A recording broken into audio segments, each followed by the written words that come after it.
Well, hello everyone. Good morning, good afternoon, good evening, wherever you are in the world. My name is Jason Levine, and thank you so much for joining me today for the Friday Masterclass, where today we'll be talking about optimizing your editing experience. So this is continuing this series that we'll be doing over the next couple of months, all about the fundamentals of getting started with editing in Premiere and how that integrates with After Effects and Audition and all the other apps in our that are included in Creative Cloud, part of the video applications. And we're going to once again go through some really important things that you need to know, including highlighting like the keyboard shortcut editor, touching further upon some of the ways that we were talking about playback optimization. Not everybody's on the same system. If you've got an M1 Mac, your Premiere Pro experience is going to be very different than if you're like today I'm using my 5-year-old iMac. It's a different playback experience, and the new machine can handle things that the old one maybe can't handle as well. So we're going to go into proxies, and more importantly, we're going to talk about how to create proxy presets and ingest presets and kind of dive a little deeper into some of that nerdiness. Once again, we're welcoming our friends from No Film School to the master classes, so thank you so much for joining. Also, for most of you, now of course I'll be reading all the chats coming to you live across a whole series of different networks. So if you're on the No Film School YouTube, I'll be answering your questions there. We also have, of course, our main chat that I'm following over at b.net/Adobe Live. So if you've got questions that you want to get right in front of my eyes, go ahead and share them there. We're coming to you live across YouTube, Behance, Twitter, and LinkedIn today. So thank you so much for joining. I see we've got Karen Brisa here. Tun, how are you doing? Huda Films, Erland, Friday equals Jason and Beer. Love that. Amaya Baloch, nice to see you. All right. And we've got Umacorn, Z by HP. Ashley Lynch, what is happening? Nice to see you. Jan Tiller, Tim, Oliver, Steve Festus, Kosaboom, great to see you as well. Pierre Julien, how are you doing, my friend? Long time no see.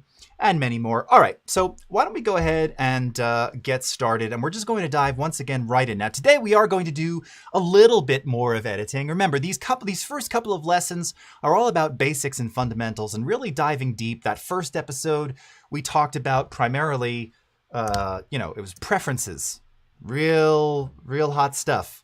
But, sometimes you have to get through those things to kind of understand everything else, all right?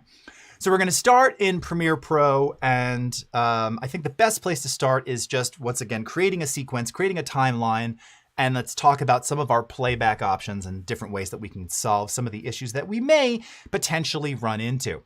So all of this footage here was stuff that I shot quite some time ago. I just chose it because I haven't shown it on stream here. I've been showing a lot of this iPhone 13 Pro Max footage that I shot recently. And I thought, I'm going to go back to old school, especially for some of our new viewers watching who may not have seen some of this pretty content. This was all shot DSLR. This is 1080p, 24 frames per second. So as we mentioned, and just to kind of reemphasize, we were talking about this in episode 1. Again, different ways of, my head's in the way there. Different ways of viewing. So we've got our list view, icon view, and freeform. You can see I'm currently in the icon view. Just to reiterate again, you can move things around and reorganize them inside the project panel in icon view as well. So it's just simply by clicking and dragging, I can reorder, but everything is always going to snap to that grid. The difference between that and freeform, of course, is that you can stack things any way you want, stack clips on top of one another, string them together, resize your hero clip, as the main clip of a sequence or something. You have a lot more flexibility. All right, but to just begin the process of building a timeline, I'm simply going to select a clip here in the project panel like this. We'll take this first one of my Moog Rogue, which is behind me here. Go ahead and select new sequence from clip. Okay, and it does just that. Now, one quick thing about this. New sequence from clip, why it's great is because it's going to take the attributes of that clip, frame rate, frame size, aspect ratio, and build a sequence with those attributes. Now, something that I don't even think we went into in that first one, because as always, there's lots of different ways to do the same function in our Adobe apps. You can also start by creating a blank sequence and dragging content into it. Now, there's a couple reasons why you might do that. One, some people like, that's kind of a more traditional way of doing it. Nothing wrong with that. You can do that.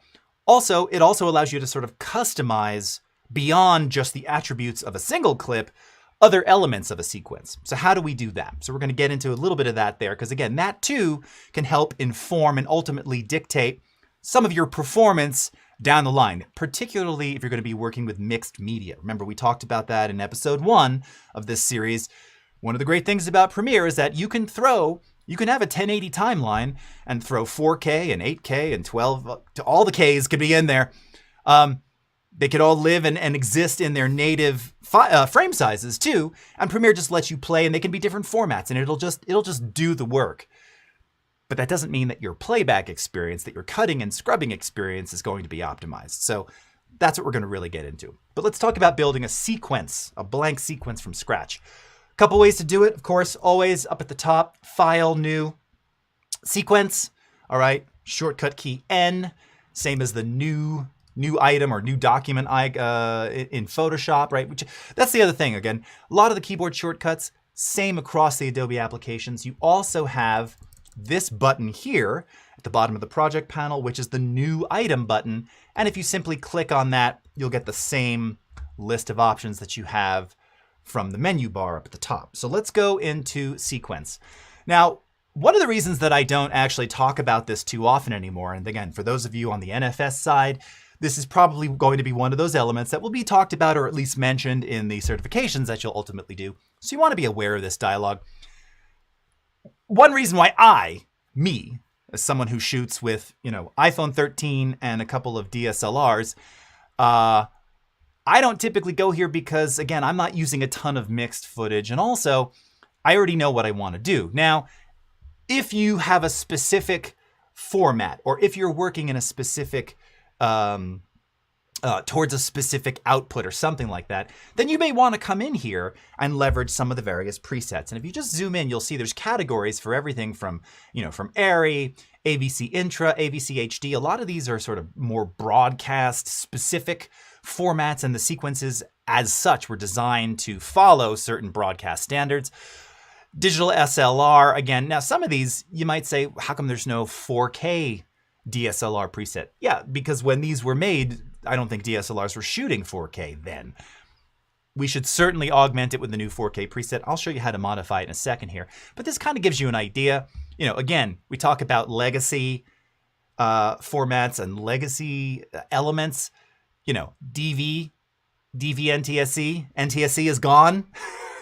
Right? That tweet from about half a year ago, right? NTSC is gone here in the US. So, these are, if you're still working in DV NTSC or DV PAL, by all means, choose some of these presets. New sequence from clip will do the same thing anyway. And then you can see there's other ones for like ProRes RAW, for HDV, R3D workflows in a variety of different sizes. And here you can see these have been updated more recently because they're going all the way up to, I thought I just saw 7K, 8K. Maybe not. Oh, so yeah, we're missing, is it Dragon or Annihilator? I don't remember all their camera names anymore. So let's just, because I was talking about DSLR, let's just go into this one here. All right. So DSLR 1080p 24. That is in fact the format that all that content was shot in. All right. So this is going to give you, of course, just a description. And it even has, like the Canon EOS movie, full HD series. I guess it's still called that. I was once a Canon shooter. Some of this was shot on 5D and 7D. But it just gives you the attributes. Again, no surprises here. And then this is giving you the attributes of the sequence itself. So, number of video tracks, number of audio tracks, color space, super important, right? As we discussed in episodes 1 and 2, now that Premiere supports more than Rec 709, right? We've got these new HDR color spaces, Rec 2100. You have to be aware of what's in that sequence, right? And then from within this dialog, you'll notice up at the top of the sequence panel here, settings and tracks. So if you go into settings, this is the same as the new sequence dialog that we showed that first week. So this is where you can change the editing mode, right? And if you go in here, once again, you're going to see all kinds of various preset options, including just a custom one up at the top. So if you're thinking, well, I don't see iPhone, or I don't know what, just put it in custom or put it in DSLR. It actually doesn't really matter that much by today's standards working in today's machines. If you are working specifically with ARRI or some of those others, it may behoove you to choose one of those editing modes. Personally, never seen a massive amount of difference in the experience. The other things I'll show you will be more critical to bettering your playback and scrubbing. Video attributes, again, you can change your frame size, aspect ratio, no fields in this case, of course, color space, as just mentioned, okay? This is where all those things are set. Audio, sample rate, for most of us, it's going to be 48K. Actually, I'm curious in the chat, especially from No Film School, are any of you working in Premiere in 96K? Just because your master audio was captured in 96. I'm just curious. If you feel like chiming in, please do so. Now, video previews, this is important because, again, we'll get more into this later as we talk more about deep diving into editing. That's not today. That's another episode. But your video previews are super important because this is going to allow you to use those preview files. So let's say if you choose the default as iframe MPEG, but we'll often change that to ProRes to talk about that too. If you've got a lot of effects and things going on that you need to render in the timeline, again, in an effort to better playback performance, if you're using, say, ProRes 422HQ preview files, once you pre-render them in the timeline, those same preview files can then be used for export, which of course means that it doesn't need to re-render all the frames. It's going to use the preview file render. So as long as you use a suitable format, and again, I would highly recommend ProRes or Cineform. The fact that it still defaults to iframe MPEG is, I don't really know why, actually. Again, traditionally, yes. Today, it's very broadcasty still. If we go into the tracks section, okay, this is where you can say, now default, all sequences have 3 video tracks. Maybe you want 6, maybe you want 10, maybe you want 1, whatever it is. That's where you choose it. And this is probably the most important and the most critical. Now, we could spend an entire episode practically talking about this right here. But this is what trips up a lot of people. And this is the audio configuration of your master sequence, all right? Now, again, if you're shooting with sort of traditional mirrorless DSLR, I don't even know what traditional means, just commercial mirrorless Z6 by Nikon or whatever letter number Canon are on these days, or again, as mentioned, even the iPhone 13 Pro, you're going to be working with sort of stereo audio, right? So that your master fader, the main output of your audio is left-right, okay? 5.1, if you're working towards using a surround sound mix to be played and mixed and designed in a surround environment, you can go into 5.1. That's specific to 6 channels of output. And I'm saying that because that is different from multi-channel, which allows you to choose, as you can see here, up to 32 channels of output. Now, for the uninitiated, you're going, well, what is that for? Does that mean Premiere can mix in 32 points surround Dolby? No, that's not what that is. Many of your pro formats, including those by Arri and Sony and others, the cameras by default will shoot 8 channels of audio, or maybe 4. So this is where you can determine that. And specifically, the number of channels is reflecting the number of output channels on that final master mix fader. Okay? Does that make sense? So you can have stereo audio in there feeding wherever you want it to go, channels 1 through 8, right? A lot of times, particularly in broadcast, or if we're talking about for like exports for Netflix and other things, you may have an 8-channel export or a 16-channel export, and each stereo pair contains perhaps a different language, which they can then flag and adjust on playout after the fact when your render is done. So there's a number of different reasons why you can have a different series of output channels in audio, but this is where that's set. And if you're going beyond 5.1, you want to use the multi-channel method. Only choose 5.1 if you are specifically going to be working in Premiere in surround, 5.1 surround. Does Premiere do 7.1 surround? No, it does not. Does Audition do 7.1 surround for mixing? No, it does not. 5.1 is currently the standard there. But again, you can still have more output channels regardless. But more output channels, 10 output channels doesn't mean or rather 12 output channels doesn't mean like 10.2, in other words, okay? So if you're looking to do surround mixing, Premiere and Audition, it's 5.1, but you can still have multi-channel outputs. And then here's where you can also determine how you want the default tracks to appear. Standard is exactly what it is. It's going to take stereo content or mono content, it'll play it out properly accordingly based on your pan pots or whatever you have set. Simple and easy. 5.1. Now, typically you're not going to have 5.1 audio tracks by default unless your audio mix has already been done and you specifically want it delivered to you as a 5.1 interleaved audio file via WAV or AIF. What's an interleave file? It's one WAV file, or AIF, that has all 6 channels. So it's not stems, it's one file that lives in a 6-channel track, okay? So you're only going to choose that if you're going to be placing interleaved 5.1 mixes into those channels. This is a common mistake as well, right? Adaptive is just that. It's going to adapt to any type of audio file that you drop into there. This is most specifically useful when you're cutting in VR that has ambisonic audio soundtracks. Now, the current implementation, or I should say, well, it is the implementation, but limitation? That's not really the right word. The current ambisonic format that Premiere passes through is a 4-channel higher order ambisonic that has kind of become the standard for YouTube, for Facebook VR. So you'd want adaptive tracks in that case. And the files themselves are spit out the same way that interleaved multi-channel files are. I have like a Zoom H2 recorder and another Sennheiser one. And when it makes its .ambix file or whatever their particular format is, it comes out interleaved. So it's one file that contains all 4 channels, okay? And then you have mono, and then you have your submix tracks. And again, these are tracks that you'll have in your sequence by default that are meant to be submix or group bus tracks. I will seldom make those standard, but it just gives you the idea. And then, of course, you can also label these things. You can adjust the panning and balancing.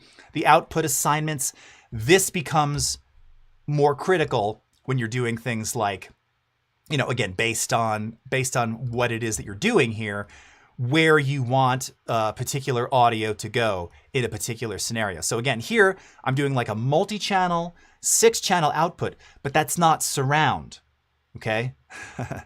And then because of that, I can tell Premiere by default, okay, well, anything that's coming into, you know, track 1 mono is going to play out into channel 1. You can see the pairs here. You can see how that works. So there's a lot of flexibility here, but it's more about being aware of how these things work, okay? And then, as mentioned, you also have a VR video tab here for those of you working in VR. This is where you only have equirectangular projection as an option.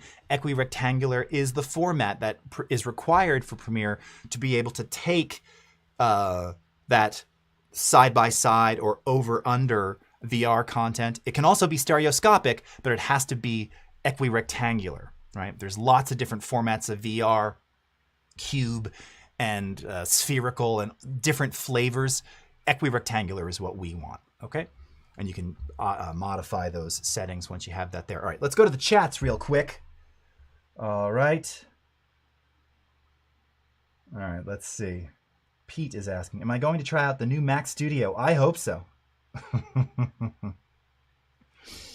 Tun is asking, can you tell us something about different frame rates in different countries? Yes, well, very briefly.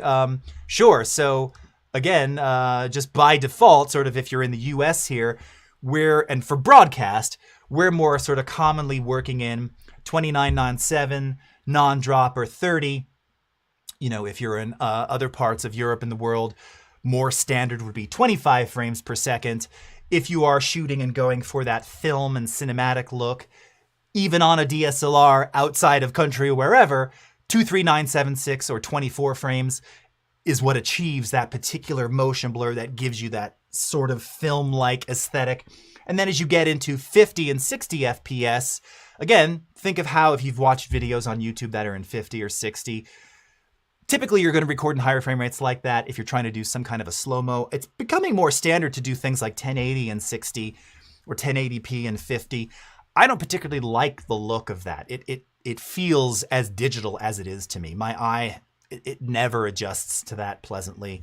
I know many of the Sonys by default shoot like 1080p 60. And I mean, it looks nice. It's very continuous. It just doesn't have the same, I love like the 23 24 frame look.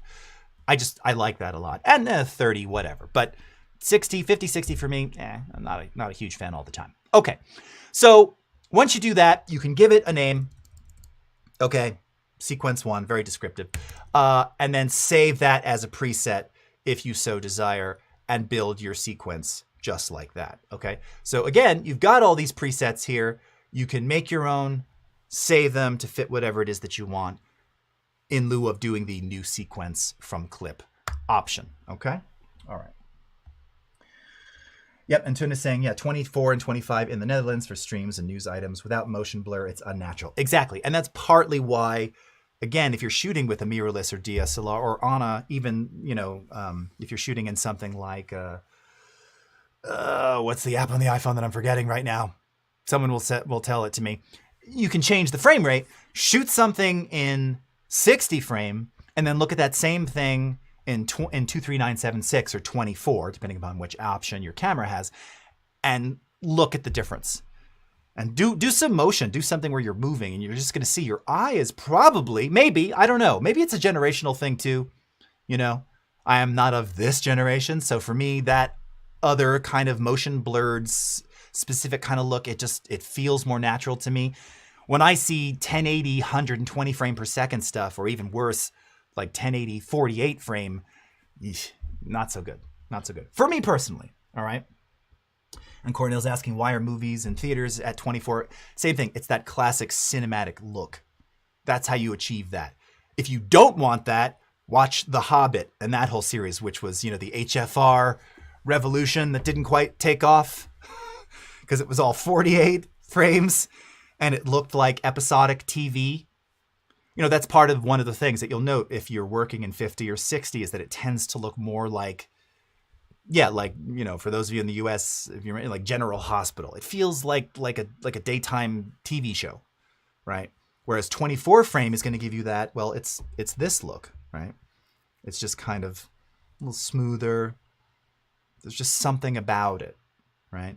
This is being shot at 24 frame, okay? Not that you can really tell over a live stream anyway. Forget that example. Okay. What else we got? Okay. Dude fam, amazing stream. Thank you. We haven't even done it all that much. Appreciate that. All right. Checking other questions here. All right. Okay, Insta360 footage, Huda Films is asking. He tried to import it, but it didn't work. Okay, I can't speak directly to that because I don't have an Insta360. Again, make sure you're exporting as equirectangular. It can be in H.264 or H.265, HEVC. We accept those formats. We'll accept MXF as well for VR. So, but I don't know what the Insta is spitting out. So check the specs. It has to be equirectangular. Again, maybe it's doing cube or something or some other flavor of VR, and that could be why Premiere doesn't work with it. Okay. All right, so once we have the footage in the timeline here, okay, we have, again, the ability to simply just begin working with this, cutting it, playing it back, whatever. I'm going to mute the sound here, and let's just play this back. Now, one other thing I want to point out here, another little tidbit. So you see this little green light that I have in the bottom left of my program monitor? That is the dropped frame indicator. Now, that I believe is not enabled by default. You're going to want to turn that on, specifically for optimizing your performance, because it's going to tell you as you're playing and cutting, am I dropping any frames? So if we click on the wrench menu here, that option to enable that is in this menu here. Okay, and it's right here, show dropped frame indicator. All right, you're going to want that turned on. Now, this being just sort of 1080 footage, and I don't have any effects on it or anything. I mean, it's not struggling at all. Not having a problem. Now I'm just curious. I'm going to drag a couple other clips in here. I don't think it's going to trip it up, even if I try to resize or do anything. Yeah, it's going to be hard for me to make this trip up. The point is that this is where, if you are having issues with this, you're going to modify your fractional playback settings. Now we showed this last week. After Effects has it too. I showed it the first week. This is where it lives in Premiere. And again, this specifically here says play back the footage at 1/4 resolution. So as I'm cutting or playing back or scrubbing, it's in 1/4 res. And if we go, sort of more full screen here, by the way, I'm using the tilde key again, just hovering over a panel and hitting the tilde key on the US keyboard to do that. It's not going to be quite as sharp because we're viewing it at 1/4 res. But when I stop, you can see it's as sharp as day and night. Let's go back into playback here at 1/4 res. You can see it's very pixelated, right? Stop, sharpens up. Play, stop. Okay, I'm also rack focusing, so it's kind of moving as we're doing that there. All right, now, where do you adjust the pause resolution? Again, we're going to go into the wrench menu, and they are shown here. Playback is currently at 1/4. Pause is full. So you can also have the pause resolution set to 1/2 or 1/4, depending upon how your system is handling it. Now, we talked about this one too last week, high quality playback. And I've had a couple of different explanations given to me about this. I'm going to try and give this to you as succinctly as possible. And if any of our esteemed QEs are watching today, Filmic, thank you, Rob Foltz. That was it, Filmic Pro, the app I was talking about where you can adjust frame rates. You can also do it in Premiere Rush, by the way, on the phone. If you want to see every pixel as it is intended, right, in its full bit depth, full color, full quality, you have to have this enabled. Now, when you have this disabled, how much of a difference is there visually? That I can't really tell you. And for a while, I'd also heard that this was only applicable when you're going out via Adobe Transmit. I don't believe that's still the case. And I can't visually really see much of a difference here. But again, we're also not playing back, we're pausing. So if you want to see everything, you want to have this enabled. Now, I can tell you, transmit usage or not, if you have that enabled and you're dropping some frames, turn it off. I will guarantee you'll stop dropping frames. Or at least you'll stop dropping as many. So it is doing something to ensure that you're seeing everything as it's supposed to be. All right? Kind of hidden in the menu there. Why wouldn't you want it on? Well, you don't always need to see everything in its highest quality glory. And also, we're in a shrunken view here, so your eye isn't going to see maybe that much of a difference. But you need to be aware of that, all right? And especially if you're going out to a secondary monitor, right, for your client, you're going to want that on. Okay, all right. No one's saying anything interesting here. Okay, very cool. Cool. Okay, nice. Okay. Karthik, what about creating a sequence in 4K? What is the sequence setting? 18:9? And how to export in 4K? All right, Karthik, you're asking a couple questions here. Again, if you were just to new sequence from clip, it's automatically going to create a sequence for you. Now, I don't know if you meant it to be 18:9, 16:9 is more standard, but again, aspect ratios are arbitrary. You can make it whatever you want. You can new sequence from clip, or even after the fact, if you go into the sequence settings for a particular sequence, you can still change the frame size and subsequently the aspect ratio. So let's say this was actually 1440 by 1080. You'll see that it will automatically now readjust to a 4:3 or, 2160 by 1080, a 2:1, or, 4160 by 3840, 13:12, whatever. You can do that here after the fact. But if you just new sequence from clip, it'll build it for you. And as I showed you, this is where you can, in the new sequence dialog, if you wanted to build a sequence that you can reuse with those attributes, build it, save it as a preset, and then it lives in that new sequence list, wherever you saved it to. Actually, I think when you do user presets, they're at the bottom. I can't remember now. You'll see it here, okay? All right. And then exporting is the same. It's, we're not getting into export now, but export media. And then you would just choose, it'll automatically, it's always generally going to go to some kind of match source, which will match the aspect ratio and frame size. So, if it's an 16:9 or an 18:9, different aspect ratio, some of these presets aren't going to work. They're going to conform to their aspect ratio. So again, you could customize it here as well. But if you just do an export, don't choose a preset, match source, it will take the source attributes and apply those based on the format you choose here. Okay. All right. Oh my God, that whole time I don't think I took a breath. Nice tips. Okay. Shlomi, I have need to install the plugin. Oh, okay, Shlomi's got it. So yeah, there may also be a plugin that does that conversion for you. I used to use a Gear 360 by Samsung, and they had something which was Windows only. And thankfully I had my little old Windows laptop. I think it was called like Action Director.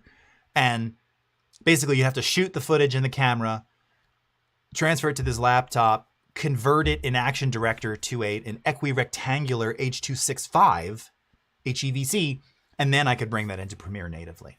So that's how that had to be done. And that's pretty common. Some cameras today, it's my understanding, some of them actually on the fly are creating the equirectangular output file as you're recording. So there's no like post transcode necessary, but not all of them do that. All right. So we talked a little bit about some of these playback controls here, okay? But that's not enough, because especially as you're working in 4K and beyond, you're going to find as you begin to add effects, color, right, transitions, multiple clips, maybe picture in picture, maybe you're doing a multicam edit, that at some point you might hit a little bit of a ceiling. In other words, you're going to hit some resistance, and that machine might slow down, and that may be reflected in, you know, this little doodad going yellow, telling you that you're dropping some frames. By the way, it'll tell you, you can see there's a little pop up there, exactly how many frames you've dropped during playback. I'll pull up a sequence after and show you what that looks like. So this is where now we want to deal with, or we want to talk about creating proxy files. Now, I showed you the initial implementation of proxies a while back and how those work.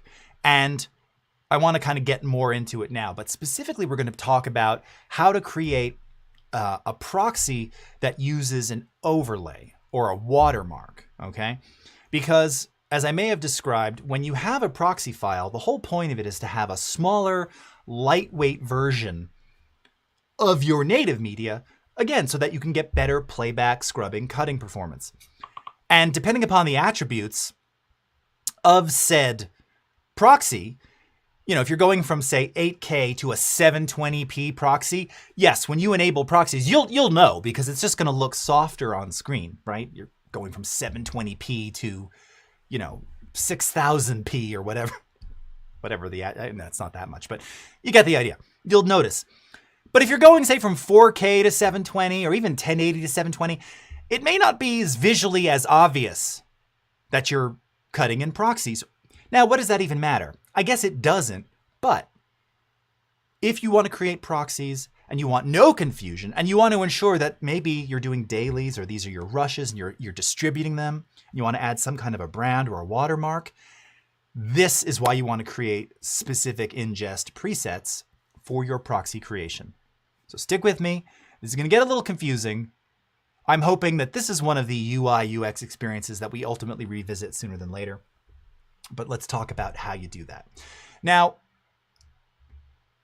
to talk about preset creation for proxies, we first have to understand that it works very similarly to the way you create presets for export, all right? So let's just go with what's happening here. All right, H.264, again, we can go to our format menu, lots of formats. So let's just talk about H.264 just for a second, pretending we're exporting this, all right? Now, I'm currently in match source, high bit rate. Okay, hold on. I don't know if I'm being pinged because something is off. I got to close my Slack. Okay, I'm closing this. That's not for me. All right, back to the screen. Okay, sorry about that, getting all those notifications there. So you have all these different tabs down here that allow you to customize what that preset will be. Now, as mentioned, if you use match source, it looks at the source, and then it matches all of those attributes based on the format. So that's the easiest way. Now, that doesn't mean that's the best looking output, right? It's just matching the source, and it's using a high bit rate, which is sort of an arbitrary use of the word high bit rate, because high is what's high to one is not to another, and it also depends on, are we talking 4K or 1080p? All right. Now, specifically in the effects section, this is where we can do a number of things. And this is going to apply to this notion of creating proxies, all right? Because one of the things you might want to do with a proxy, and in fact, here, let me choose a different clip, or rather a different part of it. Actually, I could have just done this right here. Because this footage was shot a bit more flat. Maybe you want to add a look or a LUT to your daily content, to your rushes, to your dailies. Or again, maybe you want to edit in this and you don't want to edit with like creamy, flat looking stuff. You want to give it kind of the look that you may ultimately use. You can apply a look to the footage as it builds those proxies. The looks are all of the various looks that we have in Lumetri. And you can see as I'm scrolling through them, it's just giving you, again, a different color, a different look to your footage. So the idea is that if I wanted to apply one of these looks to this footage for my proxies so that I don't have to look at it kind of in its, creamy, desaturated, decontrasted, original flavor, I can do that in the preset. Again, here's the before, there's the after, okay? That particular one isn't significantly different. Like gold heat. All right, it's much different. Okay, you get the idea. So looks and LUTs. Image overlays. So this is the one where, again, maybe you want to place your brand or your logo or some kind of a watermark. So here I can turn on image overlay. I can choose said image overlay. And let's do JP_logo. .png. All right, there it is. I'll open that. And there's my JP logo. And then I can say, where do I want it to go? I want to go bottom right. All right. And now this becomes an element that I could save as part of my preset. I can adjust the opacity. So again, maybe for my watermark, for the proxies, I want it like 50% or maybe even less, maybe like 25%. Okay. Just so that the editor knows you're working on proxy footage. This is the property of, that was my never finished travel series called Jason's Places. That's what that logo's from. But you can add image overlays, all right?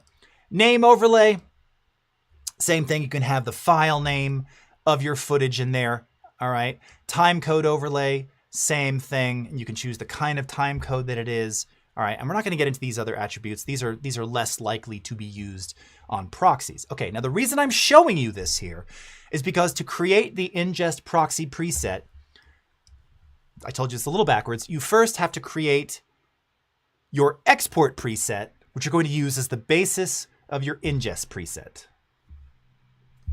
Makes sense. It might. It doesn't matter if it does or it doesn't. This is how you do it, okay? And to do that, we have to do that in Media Encoder. So we're going to go into Media Encoder. Now, if you've never been in here before, let me just move this so I'm not in the way. All right, if you've never been in here before, pretty straightforward. In the preset browser, you have, of course, all of the same presets that you have in Media Encoder, but you also have ingest presets, which you'll see inside of the ingest dialog. Okay, we'll get there in a minute. Now, as mentioned, to create a preset that has your watermark or logo for proxies, you actually have to create the export preset first. So I'm going to click on the plus sign here, and we're going to call that an encoding preset. All right, so we're going to create an encoding preset. And when I do that, it pulls up this new preset window. So we can give it a name, and we'll call this, I want to use ProRes for this, so it's going to be ProRes LT with JP logo. Format, it's going to be QuickTime, all right? Based on preset. Now, if you already have a preset with the attributes that you want, you can choose that. Or you can just go to like a specific format, which in this case, I'm going to use ProRes 422 LT. You can add some comments, what you want to use it for, that's up to you. And then you have the effects tab, just like I showed you, okay? Now, before we get there, remember, specifically, I want the frame size of this to be smaller by design. Regardless of what the original footage is, I want these proxies to be 720p. So this is where I don't want to just match source. I'm going to uncheck the property source value here, which is now going to make the width and height available to me.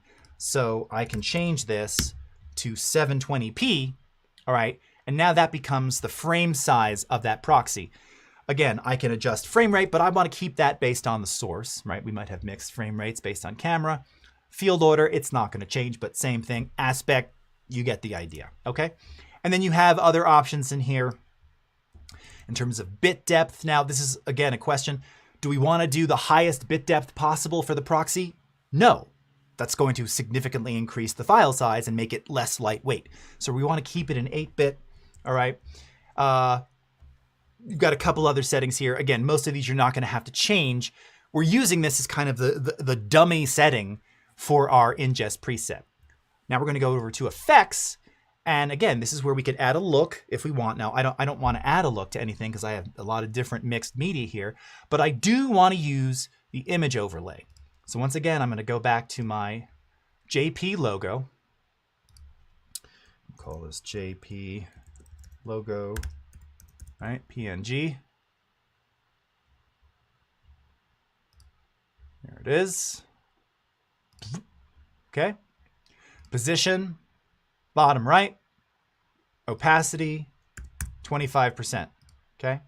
Now, if I wanted to also include, you know, the name, the clip name, I could do that. If I also want to include time code in those proxies, I could do that too. I don't want that for me, so I'm going to keep those unchecked. Once I've got everything the way I want it now, I'm going to click OK. Oh, and by the way, I can choose whether or not these have audio. I'll leave that on, of course. Click OK. All right.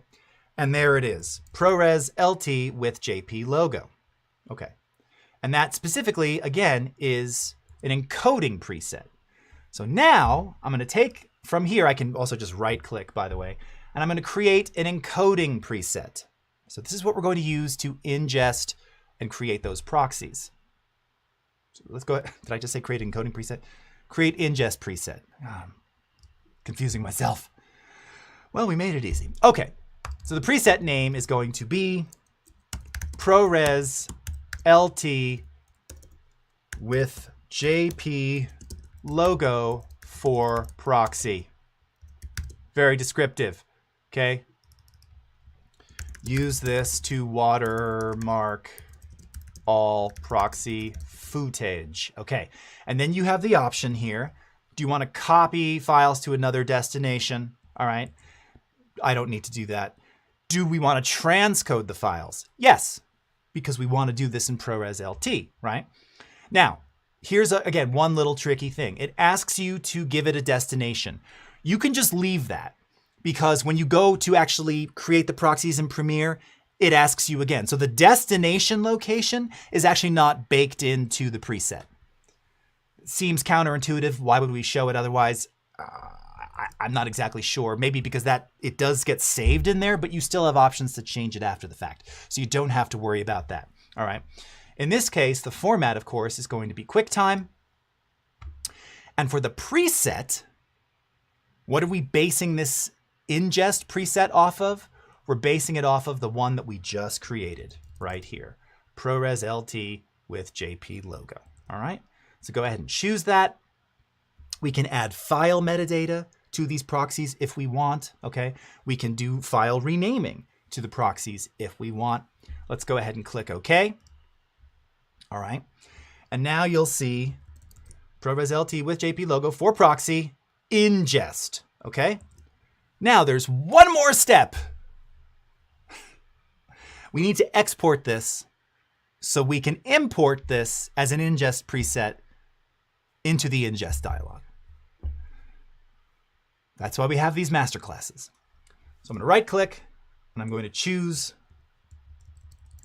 Export Presets. Save it to the desktop. It comes out as an EPR file.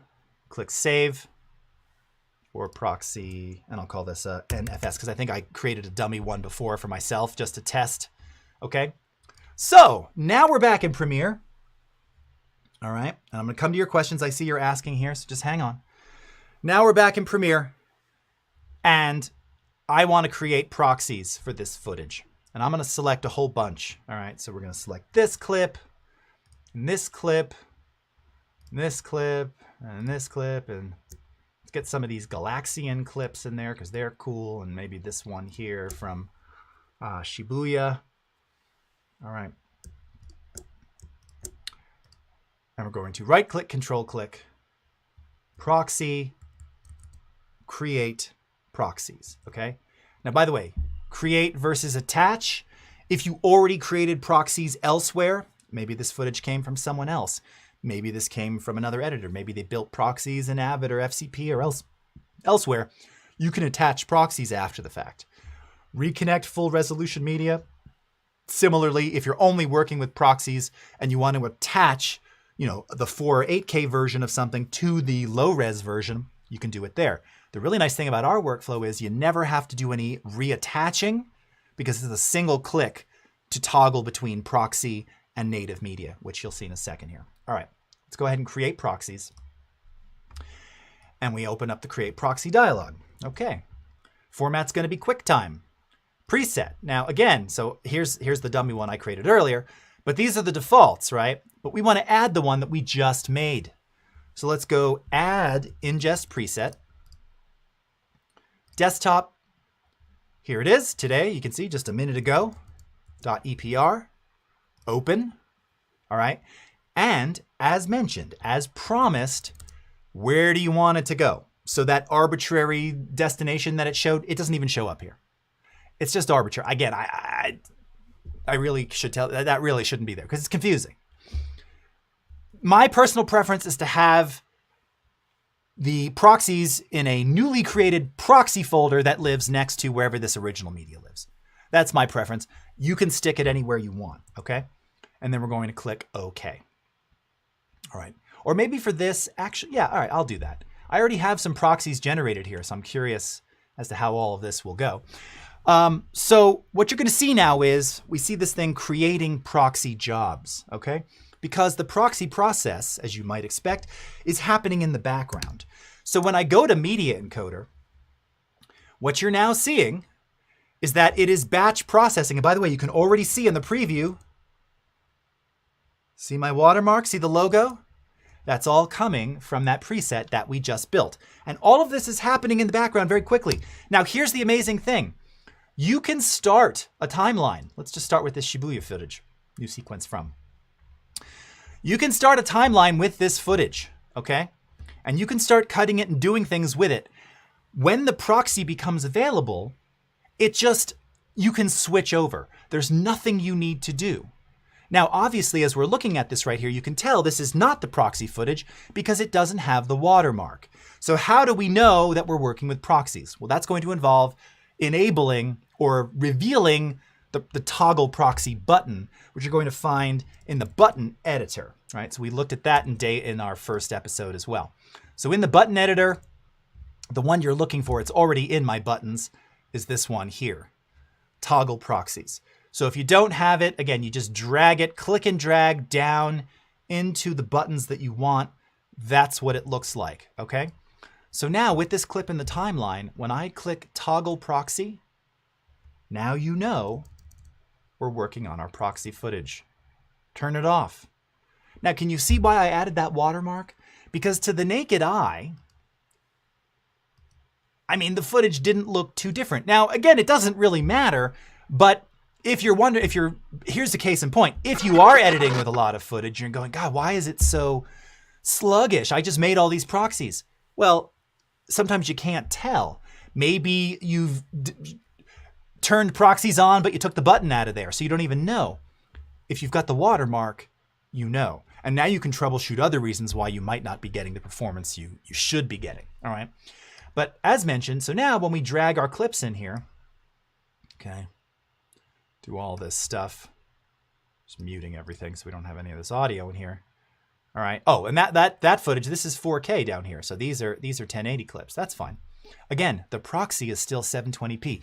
And case in point, ProRes 422 LT is so good that visually, now again, if we were looking at this full screen, yeah, I mean, I can already see it's a little softer, right? So here's the non-proxy, here's the proxy. It's a little softer. You're probably not even seeing that difference on stream, but that's how good the format is. Now, if you were doing this in H.264, it's going to be way more noticeable, 4K to 720p. H.264 is a very heavily compressed format. Not ideal for proxies either, as we discussed in episode 1. Highly recommend DNX HD, GoPro Cineform, or ProRes, Proxy, LT, whatever. Not HQ or 444. They're too big, too heavy by design. You don't need that for a proxy. All right. Okay, so let me understand. When I do the export the export is created from the original file and not from the proxy. So why add LUTs in export settings and not in timeline? Proxy is meant for me to work faster. Again, you're doing it in the ingest preset just so that in the case of, I can give you an example of an editor friend of mine. They really despise working with flat footage. It breaks their whole vibe. So I created a preset for them that automatically bakes in, when it's creating the proxy, a look. So there's no additional overhead. You're not making the file heavier or lighter. It's baked into the export. So yes, you could not apply it and then apply the look in the timeline, right? But that's adding a layer of something on top of that, adding to the playback complexity. Absolutely do that. I seldom ever apply looks to proxies. It's just some people like to work that way. So it's just I was just trying to show you that that's how you create a preset that does that on whether it's ingest or export or whatever. Okay, so you don't have to do it that way. That's just one way to do it. All right. Tun Verhoeven, imagine you sent the client a proxy render. That would be embarrassing. Okay, so here's the amazing thing now, Tun. So years ago when we introduced this feature, you actually had to turn this off. In other words, you had to go back to the native footage. And this is a great question. Watch this though. So I'm working in proxy. I do my whole edit. I don't ever get out of proxy mode because I'm creating my final footage. I'm working towards the end and I get done. I'm like, cool. Choose my thing, do my preset, export, whatever. Do you notice something? You notice something missing? So now by design, by default, it is using the native footage for export. It knows, even if I'm in proxy mode in Premiere, when I send this to export, don't export the proxies. It knows that, okay? Now, you do have an option here to use the proxies if you want to. Okay, you can see I turned it on. Sorry, it was a little delayed. Turn it on. Now we're using the proxies. It is off by default, which means it's going to use your native footage by default. Excellent question, my friend. Wonderful. Javon Towns, are you currently using Camtasia for filming these tutorials? No. So this is all live stream, so no Camtasia. The software I use for live streaming is Wirecast Pro. Okay, all right. So now that you have these proxies, your playback is going to be infinitely better. And now you, based on your machine, which may have been sluggish before, you may very likely be able to do full quality, playback, scrub, cut, whatever it is. By the way, here, I'm just going to scale these up just so that's just going to drive me crazy visually. All right. You shouldn't drop a frame now. Now, there are some instances. It could be the footage. Again, maybe it's some heavy content you're working with.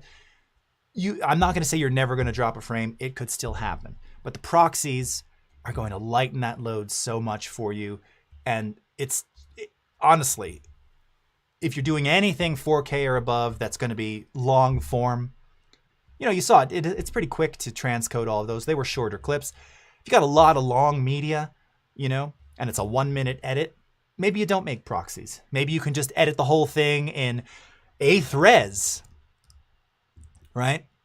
So like, here's what 8th res looks like on this footage. Okay. So that's 8th res 4K. Stop. Playback. Stop. Okay. So you got to try it out, but the proxy is going to make a huge fundamental difference. Last thing I just wanted to evidence here, again, we'll get into this more. Premiere Pro menu, keyboard shortcuts, edit menu on Windows, edit preferences, keyboard shortcuts. This is where you have access to all the various functions. Now, I don't like to talk too much about keyboard shortcuts because, of course, depending upon where you are in the world and what keyboard you're on, they're just not the same for me or you, unless you're on the US keyboard. But this is where you can customize everything. This is also where you can find out what all these various things do. Okay, and you can see that on the US keyboard, this, by the way, is the tilde key, if anybody's been wondering what I'm talking about. And it tells you, maximize or restore frame under cursor, right? So that's like the main one here. On the Swedish keyboard, I think that's like one of these bracket keys over here, if I recall correctly. So it just changes based on the keyboard you're using. But my friends, that is all the time we have for today. So thank you again so much for watching. Thanks to our friends at NFS. If you've got more questions, hit me up on YouTube, Jason Levine Video, Creative Cloud, or on Twitter at Beetlejace. Until next time, we won't be here next week. We've got a global company day off, but we'll see you on April 1st with more. Thank you so much. Have a great rest of your morning, afternoon, evening, wherever you are in the world, and we'll see you again next time. Take care, everybody. Bye-bye.